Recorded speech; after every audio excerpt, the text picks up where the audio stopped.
హైదరాబాద్ నగర విస్తరణ చుట్టుపక్కల ఉన్న దాదాపు 27 ప్రదేశాలు కలుపుకోవడం మున్సిపాలిటీల పంచాయతీల ఇవన్నీ నేనైతే స్వాగతిస్తా. ఊరు ఎంత ఎక్స్‌పాండ్ అయితే అంత బెటర్. ఇదివరకు 1,00,00,000 మంది ఉంటే ఇప్పుడు 1,25,00,000 దాకా వచ్చినట్టు అవుతది.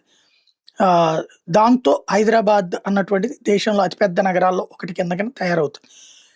అసలు అన్ని రికార్డు బదులుగొట్టి అదే నంబర్ 1 అంటున్నారు.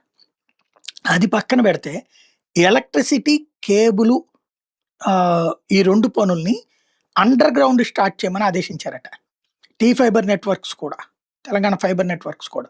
అంటే రోడ్డు మధ్యలోనో ఇప్పటికే రోడ్డు మధ్యలో ఇవున్నది మెట్రోవి. దాని పక్కన గాని లేదా రోడ్డుకి ఒక సైడ్ గాని మళ్ళీ పగలగొడతారు. పగలగొట్టి డక్‌లేస్తారు. డక్ట్స్ అంటారనమాట.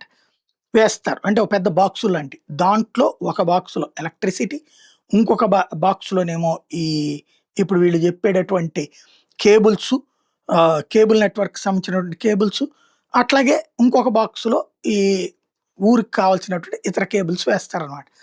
ఇది చాలా పెద్ద ఇష్యూ. ఇది సక్సెస్ అయితే కరెంటు పోల్స్‌తో అవసరం లేదు, కరెంటు తీగలతో అవసరం లేదు, కింద పడతాయి అన్నటువంటి బాధ లేదు. అద్భుతమైనటువంటి మార్పు. కానీ పెద్ద తలనొప్పి అదంతా పూర్తి చేయడానికి పైగా డబ్బులు గావాలి. ఉన్నయ్యా? లేదా? ఇది కేవలం ఎలక్షన్స్ వస్తున్నాయని ప్రచారం కోసం చూడాల్సుంది.